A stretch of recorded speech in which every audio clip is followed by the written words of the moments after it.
God. Well, welcome back to another edition of 42nd Street Pete's Grindhouse, and I apologize for no show Friday, but I was fucking hurt.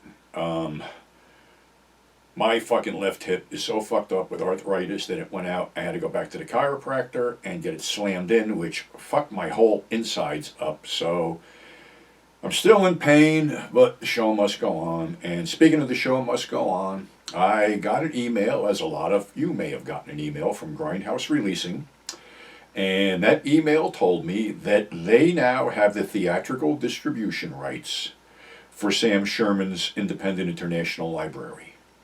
So that means that they will be road showing those classic films that Sam in Independent International and Al Adamson put out, stuff like Frankenstein versus Dracula, Satan's Sadists, Hell's Bloody Devils, and the rest.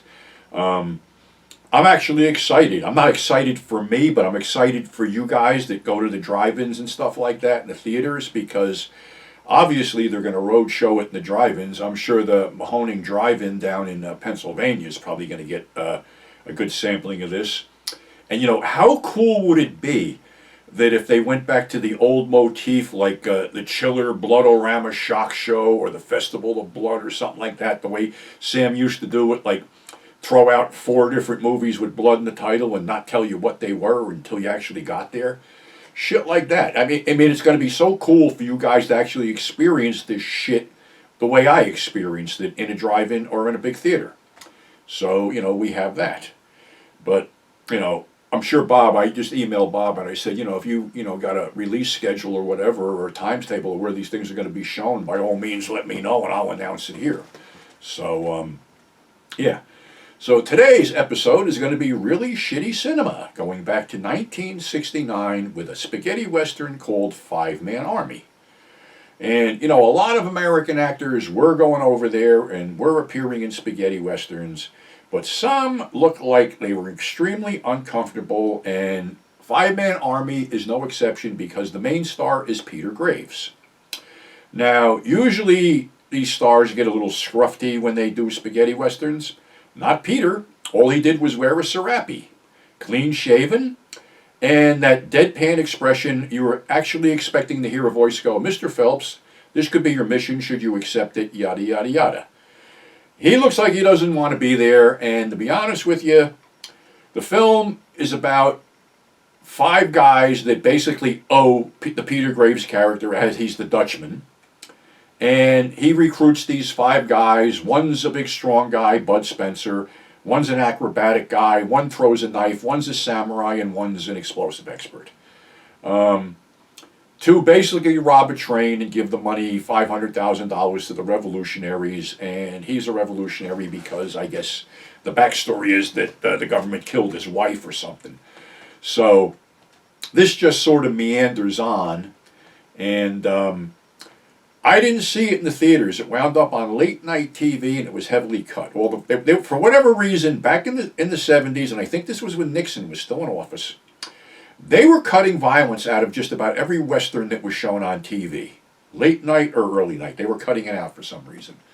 So I finally got to see it intact, and it ain't all that. I mean, Bud Spencer uses his real voice. He looped his real voice into this one. It was written partially by Dario Argento, and he might have directed a lot of it because the actual director, Don Taylor, was an actor who retired right after that. So his heart wasn't in it, obviously, and it shows on screen. The only other name in there is James Daly from a soap opera or something. He's playing this explosive guy. He's all dressed in black, and he's playing poker when they find him. And it looks like something was cut out of it because somebody goes like, "You got to pick up your winnings," and he goes, "Oh, okay," and then it just cuts away. I think something had happened in between there, but who the fuck knows? It's just an obvious cut. The samurai guy's pretty good with the swords, and there's some bloodshed and stuff like that. But honestly, the thing to me falls flat because basically Peter Graves just deadpans the whole fucking thing and just looks like he's not even interested in being there. So that's one film. Another film which I saw a preview of back in the day, 1960, and the preview just turned me the fuck off, actually queased me out because it opened up with this woman's head on fire. And the film was 1960's Hypnotic Eye. which had, I guess, I don't know, I wrote this fucking guy's name down. Jacques something or other. I guess he was a real hypnotist. And what he does is, for whatever reason that isn't clear in the beginning, he picks an attractive woman out of the audience, plants a post-hypnotic suggestion in her head, and then she goes home and self-mutilates herself. Like the one chick sets her head on fire, which, okay. Another one washes her face with fucking sulfuric acid. Another one burns her eyes out, yada, yada, yada. Well, it's all shits and giggles until you realize that the physician, the hypnotist assistant is, oh, fuck. Drawing a blank here. From Attack of the Fifth Woman, Allison Hayes.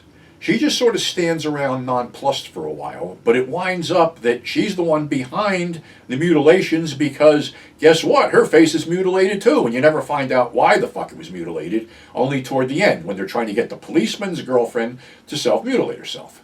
Another thing annoying about this fucking film is it's padded out with actual, I guess, this hypnotist act where basically he puts people to sleep and makes them bark like a dog and whatever. I don't know. All I know is this thing fell flat, and it's sort of like, whatever the word is, I can't even pronounce the fucking thing, it with an M. It's sort of like just revels in violence against women, you know, for lack of better words. It's not that good. There's no suspense in it, and it's like, you know, if watching a woman set her head on fire turns you on, by all means, but it didn't do shit for me. So, yeah, I remember seeing a preview when I was a kid, and it like turned me off. Okay, you're watching a preview and this woman sets her head on fire when you're about, I don't know, how old? 12 years old, something like that. So, yeah, it didn't really work for me. So, anyway, it is what it is. But that's our show for today. You know, like I said, the good news is Grindhouse Releasing is going to have all these cool independent international films out there, and we always supported each other, so definitely check out grindhousereleasing.com as well as thefuseboxshow.com, another good friend of ours, and mitchoconnell.com, another great artist friend of ours, and last but not least, thedangerousginger.com, who my good friend Josephine Ann Laurent has a little website there. And let's see, who else? Who else do we got? There's Something Weird Video, new websites up there, so there's where you should be when you're shopping for your holidays, boys and girls. Fuck Amazon and fuck these big corporations. So that's our show for today. Thanks for subscribing. Thanks for tuning in. Above all, stay safe, and we will catch you on the flip side.